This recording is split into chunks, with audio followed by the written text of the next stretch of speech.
The harsh, artificial glow of my cracked smartphone screen was the only source of light in the cramped 50-square-foot shoebox I called an apartment.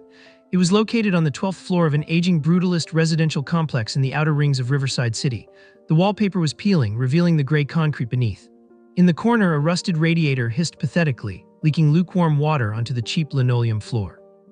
It was barely enough to keep the room above freezing, let alone comfortable. I was exhausted. My muscles ached from pulling a 14-hour double shift running deliveries through the city's polluted, rain-slicked streets. I sat on the edge of a ratty, sunken mattress, staring at a text message that had just blinked onto my screen. The sender was Chloe. My girlfriend of 3 years, the same woman I had starved for, the same woman whose tuition I had paid by skipping meals and working until my hands bled. I had believed we were building a future together. I believed that once she got her master's degree, we would finally leave this slum behind. Instead, I received this. Mark, I passed my final interview. Wade, the director of operations, has offered me a position at the corporate headquarters. He's also offered me a place in his penthouse in the inner city. We need to clear some things up. Let's break up. You know as well as I do, we aren't in the same league anymore. You're just a delivery driver making peanuts. You smell like exhaust fumes and cheap instant noodles. I'm going to be a corporate executive. My future is bright. And Wade can give me the life I deserve without me having to wait 10 years. Don't contact me again. I've already blocked your number. This is where it ends. I read the cold, clinical words once, then twice. Then a third time, waiting for the punchline of a cruel joke that was never going to come. A sharp, physical sting hit my chest, a heavy weight that made it hard to breathe. I remembered the nights she had cried on my shoulder, terrified of failing her exams. I remembered buying her a brand new winter coat with my entire month's bonus while I wore a jacket held together by duct tape. Then slowly, the sting faded. The sorrow evaporated, replaced by a hollow, burning anger that settled deep in the pit of my stomach. I had poured my blood, sweat, and soul into her future, only for her to toss me aside like used garbage the second she found a richer branch to perch on.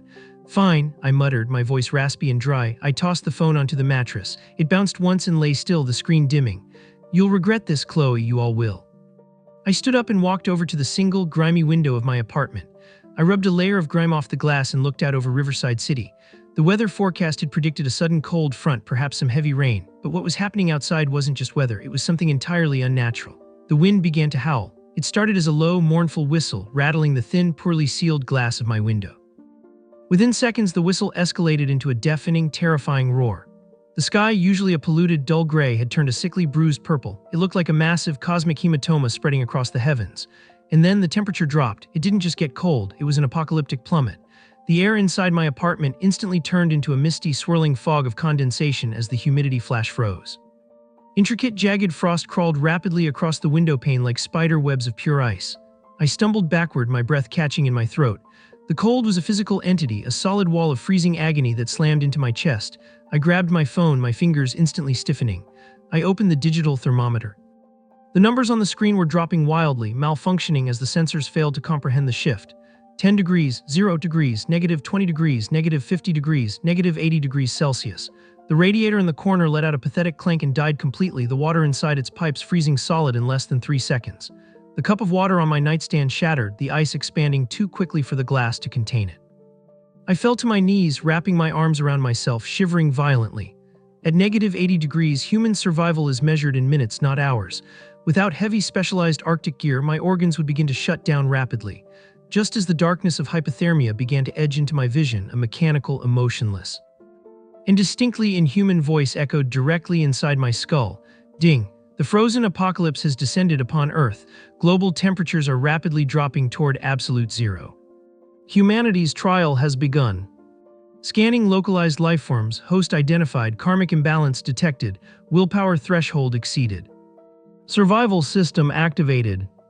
To ensure host survival in the initial phase of the apocalypse, the system offers 3 starting advantages. You may only choose one, please select immediately or perish. A glowing, futuristic holographic interface materialized in the freezing air right in front of my face. The text was projected in bright, glowing blue neon, illuminating the dark room. Option 1, a lifetime supply of military-grade meals ready to eat and purified water. Ensures survival against starvation, but offers no protection against the cold or hostile entities. Option 2, a genetic enhancement granting absolute biological immunity to extreme cold. Ensures the host will never freeze to death, but provides no resources, shelter, or offensive capabilities. Option 3, a billion-tier sanctuary core. Allows the host to bind a designated living space and upgrade it into an impenetrable, self-sustaining high-tech fortress. Infinite growth potential. My heart hammered against my ribs, struggling to pump thickening blood through my freezing veins. I wasn't hallucinating. The apocalypse was real, and so was this system. My mind raced, calculating the odds with hyper-focused clarity born of desperation. Option 1 would keep me fed. But in a world where everyone else was starving, I would become a target. A man with infinite food but no walls is just a walking buffet for desperate scavengers. Option 2 would keep me alive in the snow, but what good is immunity to the cold if I starve to death wandering a frozen wasteland? There was only one logical choice, a choice that offered not just survival, but absolute dominance. Option 3, I gasped aloud, my breath puffing in thick, heavy clouds of white vapor that immediately crystallized and fell as snow inside my own apartment. I choose the Millionaire Sanctuary Core. Selection confirmed, binding host to Option 3. Deploying Millionaire Sanctuary Core to current coordinates. A blinding, ethereal golden light erupted from my chest. It was warm. So incredibly, impossibly warm. The light expanded outward in a perfect, geometric sphere washing over the cramped walls of my apartment. Wherever the light touched, reality rewrote itself. The dingy, peeling wallpaper and cracked concrete of my apartment incinerated instantly, replaced by sleek, interlocking panels of matte black titanium alloy. The hissing, broken radiator vanished, and a soft, low, powerful hum resonated from beneath the floorboards. It was the sound of a state-of-the-art geothermal reactor kicking into gear, drawing unlimited heat from the Earth's core. The cramped space folded outward, defying the laws of spatial physics. My 50-square-foot shoebox expanded into a massive, multi-level fortress, easily over 3,000 square feet. Sanctuary successfully deployed and bound to host. Current tier Level 1. Features unlocked. Absolute defense Level 1 walls and doors are reinforced with hyperalloy. Resistant to heavy artillery, extreme weather, radiation, and forced entry up to Class 3 threats. Geothermal climate control, locked at a perfect 72 degrees F, 22 degrees C, immune to external temperature fluctuations. Automated hydroponic garden and infinite pantry, unlocked, provides an endless rotating supply of premium fresh ingredients and purified water. Security surveillance matrix, tapped into all remaining intact local cameras. The freezing agony vanished from my body. I stood up, taking a deep breath of clean, perfectly filtered, warm air. I was standing in the center of a massive, split-level living area. The floors were lined with dark, heated mahogany wood. Plush, expensive black leather sofas surrounded a massive 8K OLED monitor system that spanned an entire wall.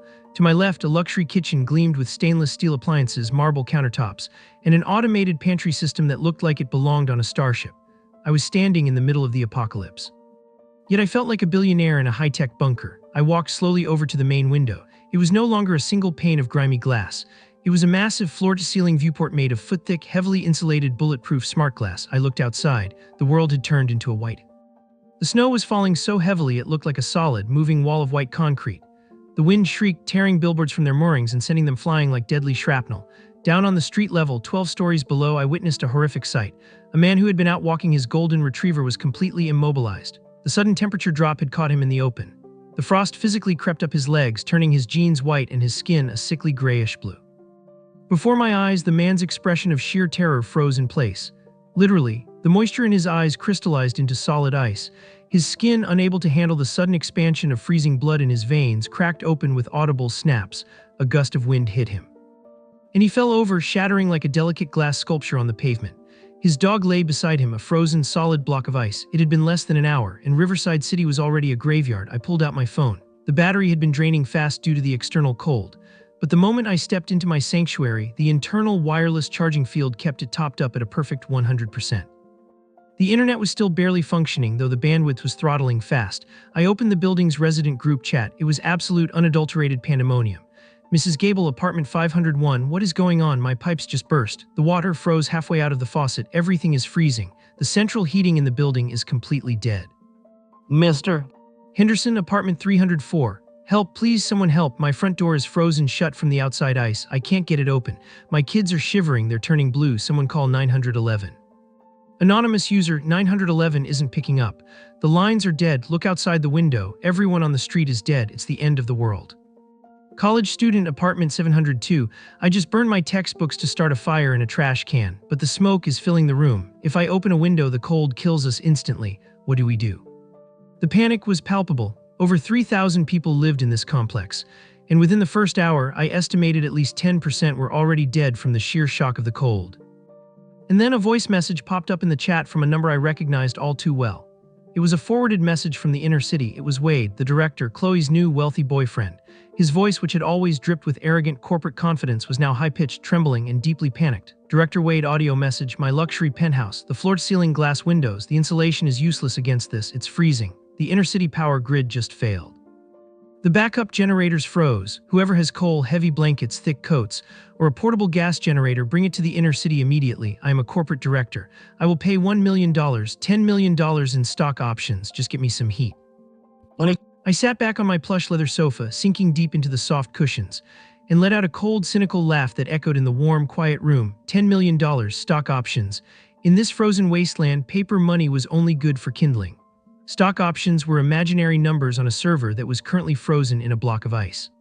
Society's elite, the people who had looked down on working-class people like me, who believed their wealth made them untouchable gods, were now begging for scraps of warmth. I stood up and walked over to my fully stocked luxury kitchen. It was time for dinner. I hadn't eaten since yesterday. The automated pantry system was a marvel of the system's engineering. It didn't just store food, it synthesized it from a subdimensional space. I pressed a few buttons on the sleek holographic interface hovering over the marble island. A mechanical panel slid open, and a sterile tray extended. On it rested a perfectly marbled, thick-cut piece of A5 Wagyu beef, a sprig of fresh, bright green rosemary, a bulb of organic garlic, and a bottle of 1990 vintage red wine that had been perfectly decanted. I turned on the induction stove, heated up a heavy cast-iron skillet, and dropped in a generous block of premium butter. It melted instantly, foaming and popping. I laid the Wagyu steak down into the pan. The loud, aggressive sizzle was music to my ears. The rich, intoxicating aroma of seared meat, caramelizing garlic, and melting butter filled my sanctuary. The fat rendered perfectly, creating a beautiful dark crust on the meat. I poured myself a glass of the vintage wine, swirling the dark crimson liquid in a crystal glass, and took a slow sip. It was absolute perfection. But I had made one minor miscalculation, or perhaps deep down it wasn't a miscalculation at all. My sanctuary was perfectly sealed against the apocalyptic cold outside, but its state-of-the-art ventilation system, designed to keep the indoor air fresh, still expelled exhaust air into the building's central ventilation shafts. The heavenly, mouth-watering scent of sizzling Wagyu beef, garlic, and butter was being pumped directly out of my apartment and traveling through the vents. It drifted into the freezing, starving, desperate apartments of my neighbors above and below me. 3 agonizing days passed. For 3 entire days, the apocalyptic blizzard never stopped. The sun never breached the thick, purple-gray clouds. The snow outside was now piled up to the third-floor balconies. The first few floors of the complex were completely buried, trapping the residents inside a tomb of ice. Most of the residents in the building had survived the initial freeze by resorting to extreme measures. They burned their wooden furniture, their books, their clothes, and even the doors off their hinges just to keep a small fire going in their living rooms. They huddled together in massive piles of blankets, shivering uncontrollably. But now the real killer was setting in: hunger. By day 3, the human body, desperate to generate internal heat to fight off the freezing temperatures, burns through caloric reserves at an astronomical rate. A normal person requires around 2,000 calories a day. In negative 80 degrees, the body burns 5 times that just to keep the heart beating. Through my security monitors, which my sanctuary had effortlessly hardwired into the building's remaining intact, battery-powered security cameras, I watched society completely crumble. The thin veneer of civilization had shattered like glass. I saw Mrs. Gable, the same snobby woman from apartment 501. Before the apocalypse, she used to call the building management and threaten to sue if my delivery uniform was too dirty when I walked past her door. She used to hold her nose and look at me like I was an insect.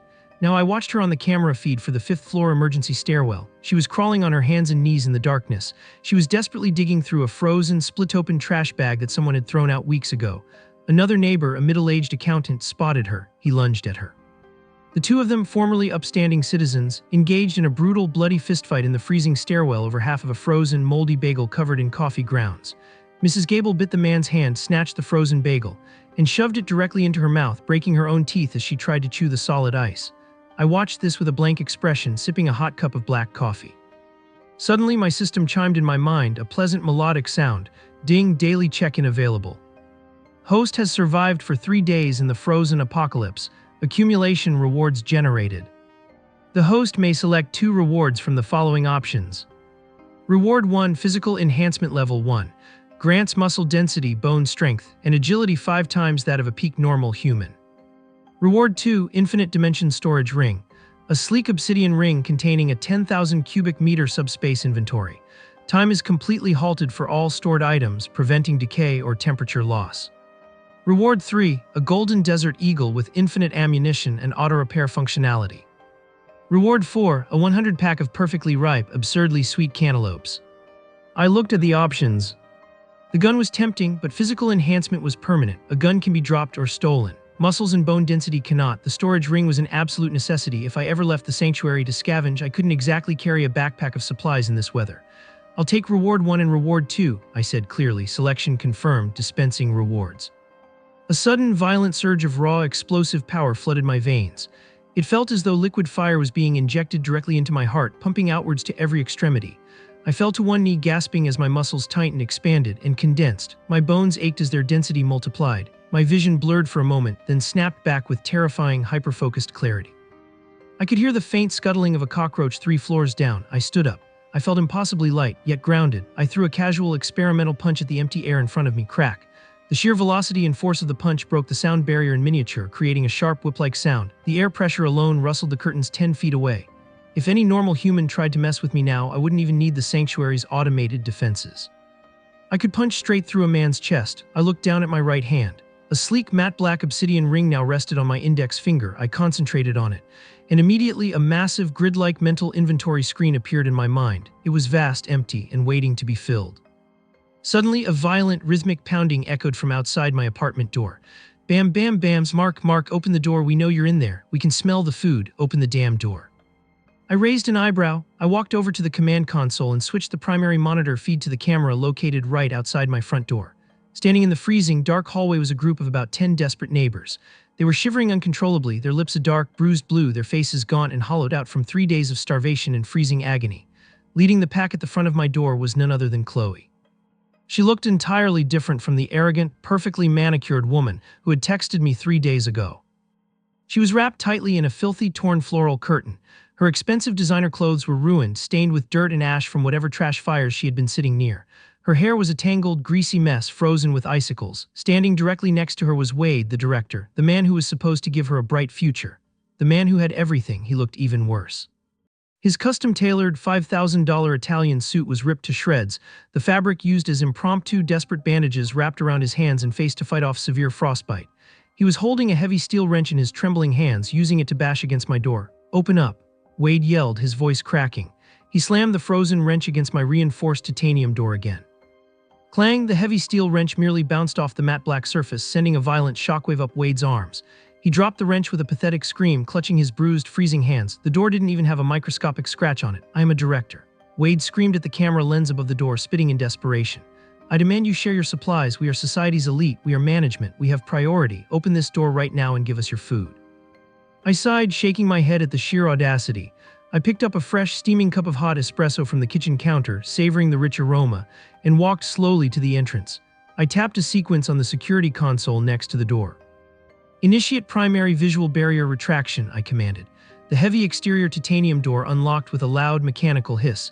It slowly slid open, retracting into the wall. The group of neighbors gasped in unison, stepping back in shock, but there was no open doorway for them to rush into. Behind the titanium door was a second barrier, a foot-thick wall of hyper-insulated, bulletproof smart glass. Warm, beautiful golden light spilled out from my sanctuary, cutting through the pitch-black, freezing gloom of the hallway. The desperate crowd stared through the glass. They saw the plush, expensive leather furniture. They saw the glowing, humming geothermal reactor radiating visible waves of heat.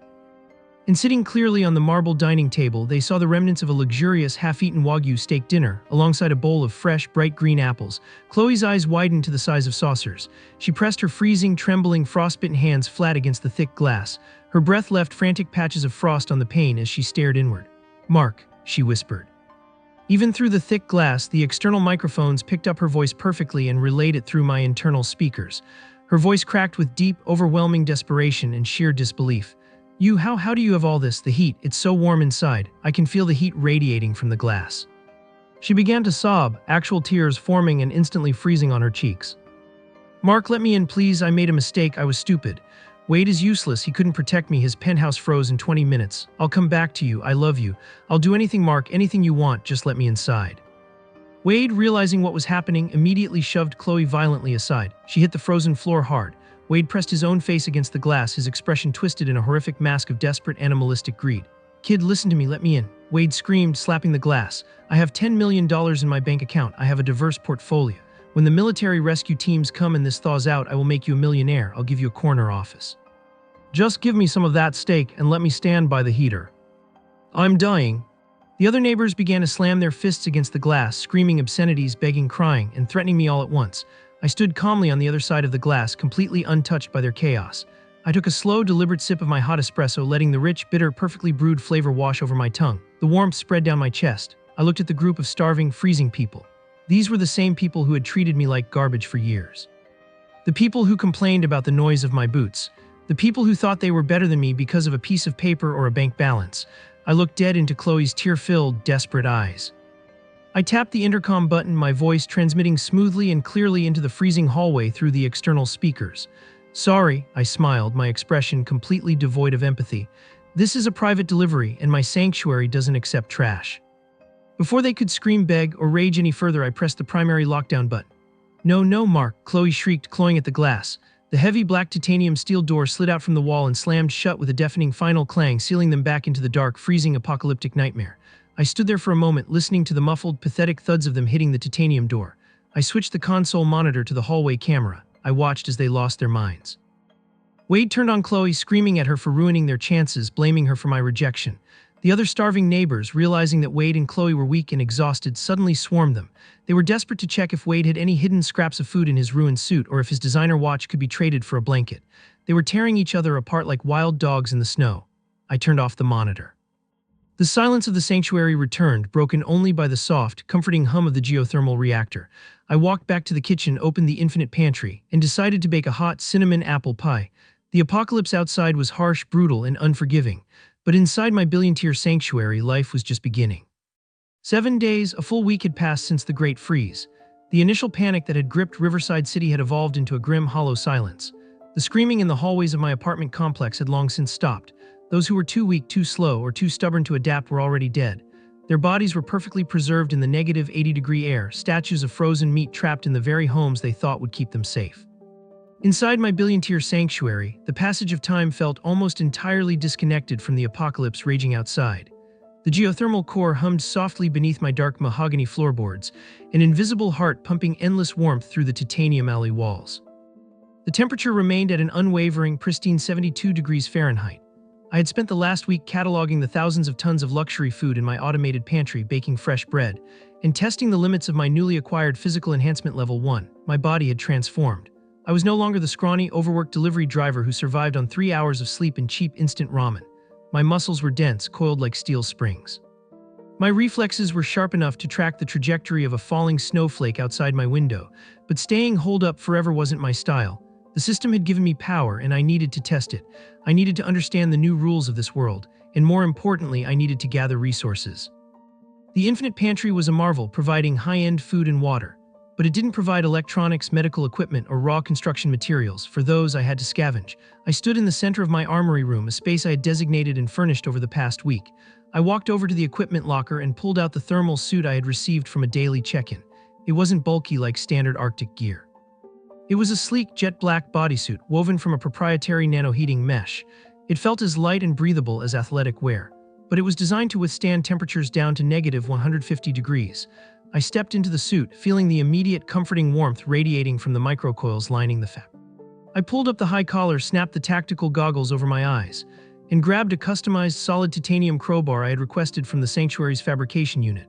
It was heavy, perfectly balanced, and virtually indestructible. I stepped into the airlock. I pressed my palm against the biometric scanner. Initiate external exit, I commanded. The heavy titanium vault door slid open with a deep mechanical hiss, breaking the hermetic seal. The moment I stepped out of the airlock and into the 12th floor hallway, the temperature difference hit me like a physical blow. It was negative 70 degrees. The walls of the corridor were caked in thick, jagged inches of solid blue-white ice. The ceiling lights had long since shattered from the cold, plunging the hallway into perpetual darkness, broken only by the ambient, ghostly light filtering in through the frosted stairwell windows. As I walked down the emergency stairwell, the heavy thud of my combat boots was the only sound, until it wasn't. I paused on the landing between the 8th and 7th floors, my grip tightening instinctively on the titanium crowbar. The silence was broken by a sickening, wet crunch. It wasn't the sound of ice cracking under pressure. It was the distinct, unmistakable sound of bones snapping and frozen flesh being torn apart by brute force. I crept silently to the edge of the stairwell, my enhanced senses picking up the faint, ragged sound of heavy breathing. I peered over the railing and froze. Crouched over a frozen, blue-skinned corpse on the seventh floor landing was something that used to be human. It was a man, or at least it had been. He was completely naked, completely impervious to the negative 70-degree cold. His skin was a horrifying, pallid grayish-white, spiderwebbed with thick, dark, pulsing veins of black frostbite that looked almost like toxic sludge. But what truly stood out were his eyes. They were completely pupilless, glowing faintly with a cold, piercing, icy blue light. He was tearing into the frozen corpse with elongated, jagged teeth that looked like they had been filed down to points. He was ripping chunks of frozen, rock-hard flesh away from the dead neighbor's arm with a jaw strength that defied human anatomy. A sharp, electric ping echoed in my mind, followed by the system's mechanical voice. Warning, host has encountered a frost zombie level 1 mutant. The extreme, unnatural cold has mutated the dormant apocalypse virus residing in the frozen corpses of the deceased. These creatures feel absolutely no pain, hunt entirely by thermal heat signatures, and possess immense physical strength and durability. Threat level low for current host stats. The creature stopped feeding. The sudden shift in air currents, or perhaps the massive blazing heat signature radiating from my thermal suit, had caught its attention.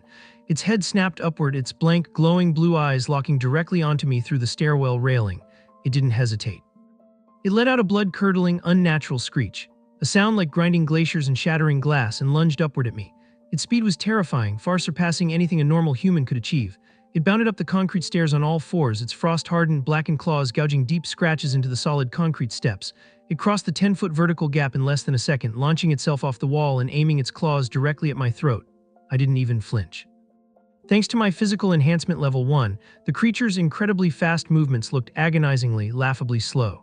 I could see the individual flakes of snow and frost shaking loose from its gray skin as it flew through the... I sidestepped the attack with casual ease, feeling the rush of freezing, foul-smelling air as its claws missed my neck by a fraction of an inch. As it sailed past me completely off balance, I planted my feet and swung the solid titanium crowbar in a smooth, brutal, perfect arc. Crack. The heavy titanium connected directly with the side of the frost zombie's head. The sheer kinetic force of my enhanced strength, combined with the indestructible metal, shattered its frozen skull like a delicate porcelain vase. The zombie was thrown violently sideways, its body contorting in midair before crashing into the icy wall of the stairwell. It slumped to the ground, a heap of broken gray limbs, completely motionless. Black, frozen blood oozed sluggishly from its ruined head. I stood there for a moment, my breathing entirely steady. I hadn't even broken a sweat. The enhancement was incredible. Suddenly, a glowing pale blue geometric crystal rolled out from the shattered remains of the zombie's skull. It bounced gently down one step, emitting a faint, magical hum, illuminating the dark stairwell with a soft azure light. Ding! Host has obtained a basic frost core. Frost cores are condensed physical manifestations of the apocalypse virus's energy. They can be absorbed to permanently upgrade the sanctuary's tier, power automated defenses, or enhance the host's physical attributes. So this isn't just a survival game, I murmured, a cold, sharp smile forming on my lips. It's a role-playing game, and these monsters are just walking batteries. I spent the next 2 hours clearing out the entire residential complex. There were dozens of them, former neighbors who hadn't survived the initial freeze, mutated into ravenous, unfeeling beasts. They lurked in the dark, frozen hallways, ambushing me from open doorways and shadowed corners, but with my enhanced speed, my hyperdense muscles, and the heavy titanium crowbar, it wasn't a fight, it was a one-sided slaughter. I moved through the ice-caked corridors like a shadow, systematically dismantling every frost zombie I encountered. Skulls were crushed, limbs were shattered, and glowing blue crystals rained down onto the frozen linoleum. By the time I reached the ground floor lobby, I had harvested over 50 basic frost cores. I pushed the heavy frozen glass lobby doors open and stepped out into the city streets of Riverside for the first time in a week. The apocalypse was breathtaking in its total devastation. The snow was piled up to the second-story windows of the surrounding buildings. Massive, beautiful dunes of pure white powder covered the roads. Abandoned cars, trucks, and buses were completely buried, looking like strange, unnatural hills in the snowscape. The sky remained that sickly, bruised purple-gray. I trudged through the deep snow. My enhanced strength allowed me to push through the heavy drifts with relative ease, though it was still a slog. I headed toward the massive Megamart commercial center located 3 blocks away. Even with the sanctuary's infinite pantry, you could never have enough practical supplies. Medical kits, heavy-duty batteries, solar lamps, thick winter clothing, tools, and raw building materials. Plus, with my infinite dimension storage ring, I could literally take the entire contents of the store without worrying about carrying capacity. The walk took 20 minutes. When the massive, sprawling structure of the Megamart finally loomed out of the swirling snow, I realized immediately that I wasn't the only one with the idea to scavenge it. The massive glass storefront was completely smashed out, the metal framing warped and bent outward. I crept silently to the edge of the shattered entrance and peered inside. Standing in the center of the massive, frozen supermarket, huddled around 3 burning metal shopping carts filled with burning cardboard and plastic, were about 20 heavily armed men. They weren't ordinary survivors. They wore thick, heavy ski masks, layered winter coats reinforced with makeshift armor made from stop signs, tire rubber, and duct tape. They carried everything from rusty machetes and baseball bats wrapped in barbed wire to heavy hunting rifles and tactical shotguns. This was the Black Blood Gang. Before the apocalypse, they ran the underground gambling rings and extortion rackets in the Eastern District. When the freeze hit, they didn't panic. They adapted. They were brutal, ruthless, and highly organized scavengers who ruled the frozen ruins through sheer violence. They were busy loading massive duffel bags with canned goods, bottled water, and anything else that wasn't frozen solid. "Hey, look what we got here." The shout echoed through the empty, cavernous supermarket. One of the thugs, holding a machete, pointed directly at me as I stepped fully through the shattered entrance. The crunch of my boots on the broken glass had given me away. Some idiot out for a stroll in a tight little black suit. The thug laughed, a cruel, mocking sound. "You got a death wish, kid, or are you just lost?" The rest of the gang stopped loading their bags. They turned toward me, their eyes narrowing behind their ski masks. They spread out, forming a loose semicircle, effectively blocking the exit behind me. A massive, heavily scarred man stepped forward from the center of the group. This was Razor, their leader. A deep, jagged scar ran down the left side of his face, disappearing into his thick, frost-covered beard. He looked me up and down. He noticed my sleek, form-fitting thermal suit, and more importantly, he noticed that I wasn't shivered at all, despite the negative 70-degree wind howling through the broken windows. Greed flashed in his dark, predatory eyes. "That suit you're wearing. It's generating active heat," Razor sneered, raising a heavy, scoped hunting rifle and leveling it directly at my chest. "I haven't seen tech like that outside of a military bunker. Strip it off. Now, hand over the crowbar, and maybe, just maybe, we'll let you leave this store with your legs intact." I casually walked forward, ignoring the 20 armed men surrounding me. I leaned my titanium crowbar gently against a frozen, snow-covered cash register. I crossed my arms, completely unbothered. "I don't think so," I replied, my voice calm, projecting clearly across the frozen store. "In fact, I'm going to take everything in this supermarket. You guys can leave the bags you packed on the floor and walk out of here. I'm feeling generous today." For a moment, there was absolute silence. Then the gang erupted into hysterical laughter. Razor shook his head, racking the bolt of his hunting rifle with a sharp, metallic clack. "Stupid kid, must have frozen his brain out there, light him up." 3 thugs charged at me simultaneously. They swung heavy steel pipes and machetes, aiming to break my knees and skull. I didn't even bother reaching for my crowbar. With my enhanced speed, I vanished from their sight, stepping effortlessly inside the guard of the first, largest thug. Before he could even register that I had moved, I drove my fist directly into the center of his sternum. The impact sounded like a cannon firing inside a tunnel. The sheer kinetic force transferred perfectly into his chest cavity. The thug was launched violently backward, flying 20 feet through the air like a ragdoll. He crashed completely through a frozen display shelf of canned beans, the metal shelving collapsing on top of him. He didn't get back up. He didn't even twitch. The laughter died instantly. The remaining gang members stared in absolute, paralyzing horror at the crumpled body of their largest fighter. "What the hell are you waiting for?" Razor screamed, spit flying from his lips as panic set in. Shoot him now." Bang, bang, bang, gunfire erupted, the deafening cracks echoing off the high ceiling of the supermarket. I moved before the triggers were even fully pulled. I dove behind a massive, solid concrete structural pillar. Bullets chipped away the stone inches from my head, spraying concrete dust into the air. I couldn't dodge bullets yet, but I didn't need to. I had the infinite ring. I tapped the cold obsidian band on my finger and accessed my mental inventory. Item retrieved, M84 stun grenade flashbang. It was a lucky pull from a daily check-in reward 2 days ago. I pulled the pin, cooked it for 1 second, and tossed it blindly around the pillar into the center of the gang. Grenade. Someone screamed, flash, boom, a blinding, intense white light and a deafening, concussive boom disoriented the entire gang. While they were clutching their burning eyes, screaming in agony and firing blindly into the ceiling, I moved. I grabbed my titanium crowbar from the cash register and systematically dismantled them. I was a blur of motion. I shattered kneecaps, snapped arms, and cracked skulls with ruthless mechanical precision. Every swing of the crowbar was a calculated strike designed to instantly incapacitate. Screams echoed through the aisles, mixing with the dull, wet thuds of metal hitting bone. Blood sprayed across the pure white snow, drifting through the shattered windows. It took less than 45 seconds. When the ringing in my ears faded, the supermarket was quiet again, save for the groans of the dying. 19 men lay broken on the frozen linoleum. Only Razor was left. He was backing away slowly in sheer terror, his back pressed against the frozen dairy coolers. He had dropped his hunting rifle, his hands trembling violently as he stared at me like I was the devil incarnate. Wait, please, man, please," he begged, his voice cracking as he fell to his knees in the snow. "We're just trying to survive. We didn't know what you were. Please don't kill me. You were just going to strip me naked and let me freeze to death in -70 degrees. I said coldly, walking slowly toward him, the crowbar resting casually on my shoulder. "Don't try to play the victim now, Razor." "I have information." Razor screamed desperately, putting his hands up in a defensive gesture. "Valuable intel. We know about a safe house, a massive bunker located in the western residential complex. It's warm and it smells like cooking meat. We have scouts watching it. We're planning a massive raid on it tonight. We have heavy C4 explosives from a military convoy we ambushed." I stopped dead in my tracks. A warm bunker in the western complex that smells like cooking meat. He was talking about my apartment. He was talking about the Wagyu steak I cooked 3 days ago. "Is that so?" I murmured, a dark, genuinely terrifying grin spreading slowly across my face.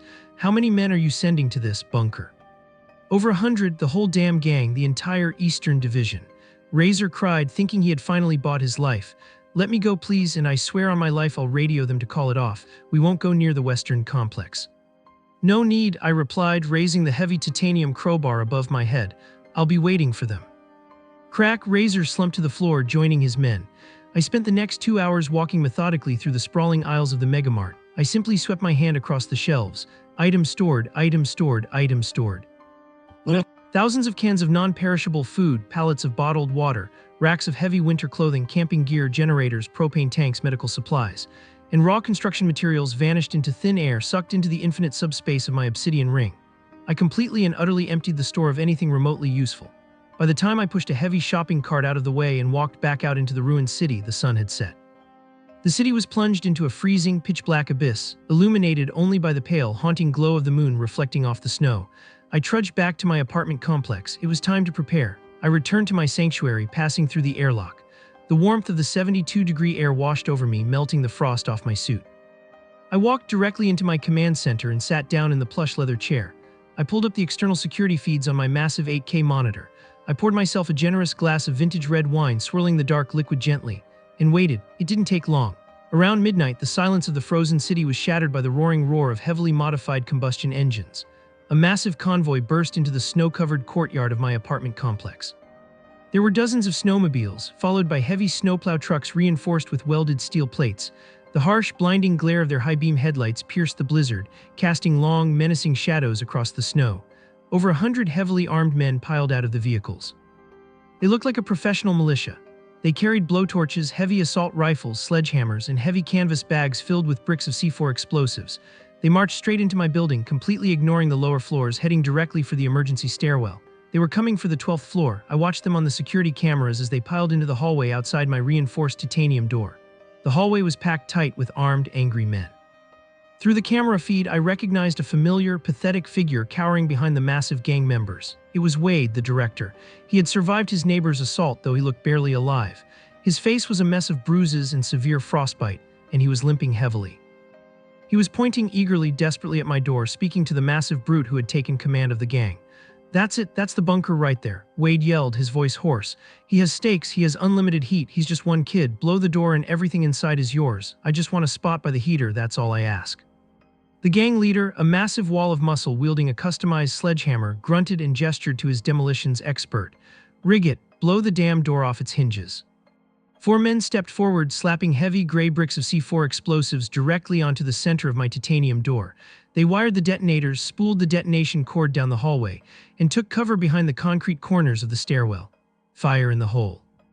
The demo expert yelled, boom. The explosion was massive. It violently rocked the entire 12th floor, sending a massive shockwave of thick gray smoke, pulverized concrete, and fire billowing outward from the doorway. The camera feed shook violently. Wade laughed emotionally from his cover, convinced the bunker was finally breached. But as the thick smoke slowly cleared, the gang leader's jaw dropped behind his ski mask. My matte black titanium door didn't even have a single scratch. The explosion hadn't even warped the metal. The blast marks just wiped right off like dust. A notification blinked calmly on my monitor. Warning, absolute defense level 1 attacked with low-yield explosives. Impact registered, structural integrity 100%. I pressed the intercom button on my desk, my voice booming smoothly and clearly into the freezing, smoke-filled hallway outside. "Is that all you've got?" I asked, taking a slow sip of my wine. "Because I gave you a free shot, now it's my turn." I tapped a large, glowing red icon on the control panel, activating the sanctuary's automated countermeasures. In the hallway, panic ensued. The floor tiles beneath the gang members' feet suddenly retracted downward with a mechanical clatter. Before they could react, high-voltage electrified grids sprang up from the floorboards, crackling with deadly, blinding blue energy. Simultaneously, the ceiling panels slid open. Automated heavy-caliber machine gun turrets dropped down on mechanical swivel arms, their bright red laser sights activating and cutting through the lingering smoke of the explosion like dozens of predatory eyes. "It's a trap, run!" The gang leader screamed, dropping his sledgehammer and turning to flee. He didn't make it 2 steps. The turrets opened fire. The deafening roar of heavy-caliber gunfire filled the enclosed hallway.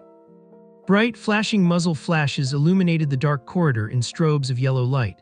The hallway turned into an absolute slaughterhouse. Gang members were shredded by the massive rounds or electrocuted the moment they tried to sprint down the electrified stairs. It was total, chaotic devastation. Desperate, terrified expressions were frozen on their faces as they fell in slow-motion chaos. Smoke, blood, and bullet casings flew everywhere. The screams were deadening, but the heavy soundproofing of my sanctuary reduced them to faint, muffled thuds. Through the cameras, I saw Wade pressed flat against the far wall, sobbing uncontrollably and pleading for his life as the gang members fell like dominoes around him.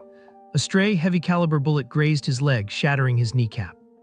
He collapsed to the floor, screaming in absolute visceral agony. In less than 3 minutes, the gunfire stopped. The turrets spun down, their barrels glowing red-hot in the freezing air. The electrified floor powered off, the blue energy fading. The hallway was completely, terrifyingly silent. Over 100 men lay dead, their bodies already beginning to freeze in the negative 70-degree air rushing in from the broken windows below. I walked over to the door and opened the secondary viewport, a small, thick glass window, looking down at the bloody, smoking, freezing hallway. Wade was the only one still moving. He was dragging himself agonizingly slowly across the icy, blood-stained floor, pulling himself toward my door, leaving a thick trail of blood behind him. He reached the base of my door, looking up at the viewport. His face was a mask of despair. "Mark, please," he gasped, coughing up thick, dark blood. "I'm sorry, help me." I didn't answer, I didn't smile. I didn't feel anything for the man who had stolen my girlfriend, mocked my poverty, and brought an army of killers to my door. I just reached out, slid the metal blast shield over the viewport, turned off the monitors, and went to sleep in my heated, plush, king-sized bed.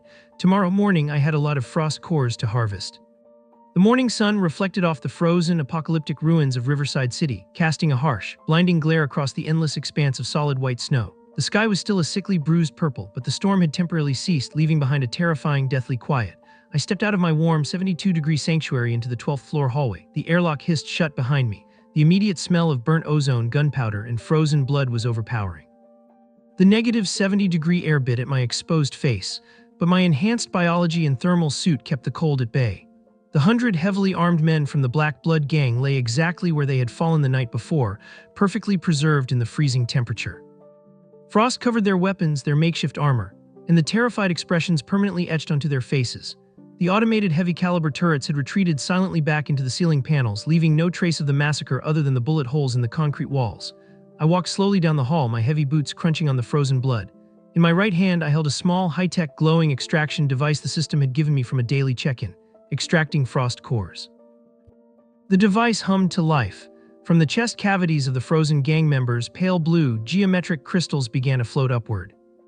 They hovered in the air for a fraction of a second before streaming toward me like a river of glowing diamonds, vanishing instantly into the sleek black obsidian ring on my finger. The system recognized that anyone or anything killed within the sanctuary's designated defense radius, whether human or mutant, counted as a harvested enemy. Acquired 105 basic frost cores. Acquired 1 elite frost core harvested from gang leader Razor. I walked past the shattered, frozen corpse of Wade, the director. His eyes were wide open, staring blankly at the ceiling. I didn't feel an ounce of pity, nor did I feel triumph. I felt nothing at all. In this frozen apocalypse, weakness, arrogance, and greed were the very first things to get you killed. He was just a casualty of his own stupidity. Ding, sufficient frost cores gathered. Host may now upgrade the billion-tier sanctuary to level 2. Cost 100 basic frost cores, 1 elite frost core. Would you like to initiate the upgrade sequence? Upgrade, I commanded, my voice echoing in the dead hallway. The floor beneath my feet trembled violently as if a localized earthquake had just struck the building. A massive, blinding surge of pure golden energy exploded outward from my apartment walls. The energy didn't just stop at my doorway. It surged through the concrete, racing down the entire 12th floor of the residential complex. Like a wave of divine architectural magic, the energy rewrote reality. The peeling paint, broken wooden doors, and shattered windows of the neighboring apartments were instantly repaired. The cheap wood was transmuted into gleaming, matte black titanium alloy. The thin glass was replaced by foot-thick bulletproof smart glass. The geothermal reactor beneath my floor kicked into overdrive, its deep, resonant hum vibrating through the steel beams as it extended its heating network across the entire floor. Sanctuary successfully upgraded to level 2. Current territory expanded, the entire 12th floor. New feature unlocked, the automated exchange terminal. New feature unlocked. Holographic perimeter barrier conceals the true nature and heat signature of the 12th floor from the outside world. I smiled, a genuine grin spreading across my face. The entire 12th floor was now my impenetrable fortress, the remaining survivors in my building. Those who hadn't joined the desperate raid on my door, who were still huddled in the dark, freezing lower floors, were completely unaware of what had just happened above them. I walked down the hallway to the emergency stairwell landing on the 11th floor. I accessed my inventory ring and mounted a glowing metallic futuristic kiosk directly to the concrete wall. It looked like a high-tech automated teller machine, complete with a glowing deposit slot and a heavily reinforced dispensing bay. It was the exchange terminal. I tapped the screen, linking it to my command center, and then tapped into the building's emergency public address system, overriding the dead channels. "Attention all surviving residents of the complex," my voice boomed through the freezing, pitch-black corridors of the lower floors, echoing off the ice-caked walls.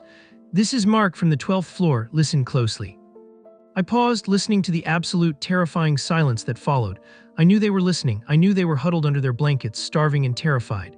"As of today," I continued, "the entire 12th floor is a designated sanctuary zone. It is heavily fortified and lethal to intruders. Any unauthorized entry will be met with immediate termination by automated defense systems. Do not test me." I let the threat hang in the freezing air for a moment. "However," I said, softening my tone just slightly, "I have established a trading post. An automated exchange terminal is now located on the 11th floor landing. The rules of this new world are simple. Cash is worthless. Begging is worthless. If you want to survive the winter, you have to earn your keep." I laid out the exchange rates clearly, the terminal's screen flashing with the corresponding prices. 1 basic frost core harvested from the skull of a frost zombie equals 1 cup of steaming hot purified water. 5 basic frost cores equals 1 pack of high-calorie instant noodles. 10 basic frost cores equals 1 hour of standing in the designated warmth zone on the 11th floor.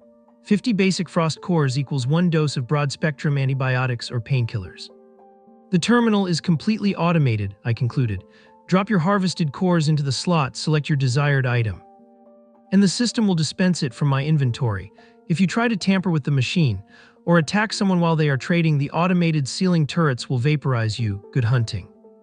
I cut the feed. Within an hour, the dynamic of the entire apartment complex was utterly transformed.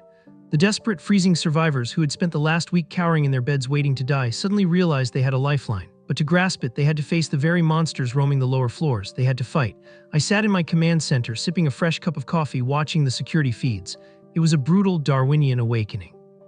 Men and women armed with taped baseball bats, rusty kitchen knives, and heavy table legs crept down to the lower floors in small, terrified groups to hunt frost zombies. Many died. The snow in the lobby turned red. The screams of the dying echoed up the stairwells, but those who survived, they adapted. I watched a group of 3 teenagers successfully bash in the skull of a zombie, prying the glowing blue crystal from its head. They dragged themselves, bleeding and exhausted, up to the 11th floor landing. Their hands were trembling violently as they dropped the glowing blue crystal into the slot of the futuristic kiosk. The machine hummed mechanically, a pleasant chime echoing in the stairwell. A small hatch opened, and a steaming hot cup of purified water was dispensed. The teenagers wept. Genuine tears of joy streamed down their dirty, frostbitten faces as they shared the cup, feeling the incredible life-saving warmth return to their freezing bodies for the first time in a week. Their frozen breath mixed beautifully with the thick, warm steam rising from the cup. I had inadvertently created a new society, and I was at the absolute top of the food chain. I wasn't just a survivor anymore. I was a frozen warlord.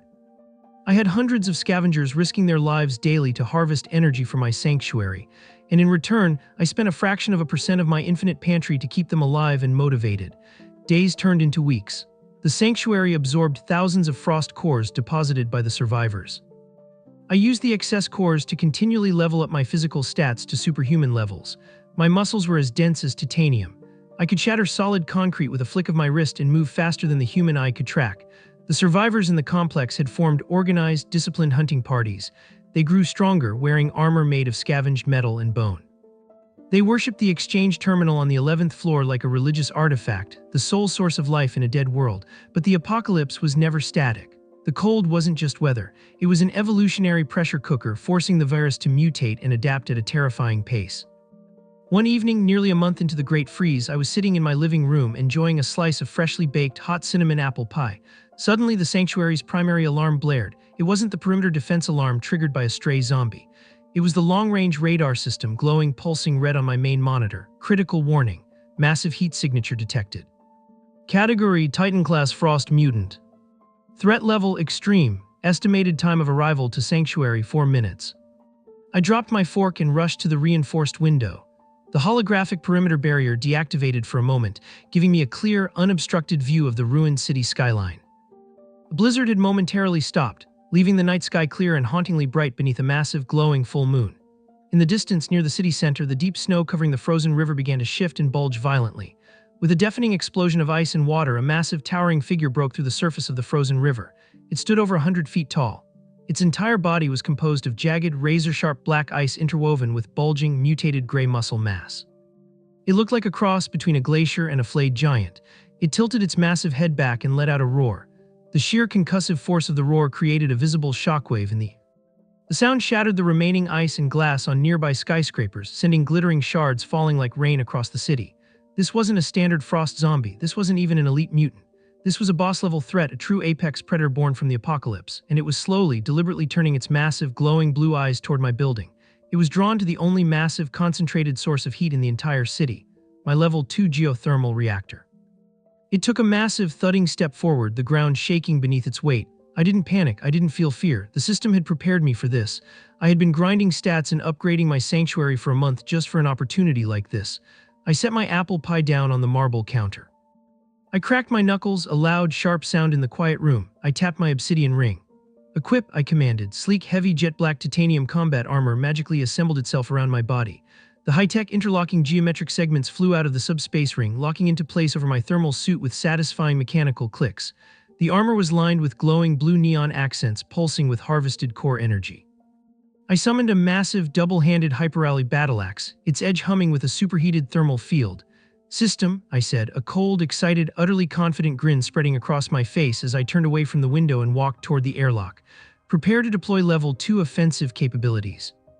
Reroute all auxiliary power to the exterior turrets. Deploying level 2 defenses, awaiting host orders. Let's see if this big guy drops a mythic core, I laughed, the heavy steel door of the airlock hissing open. The real survival game had just begun.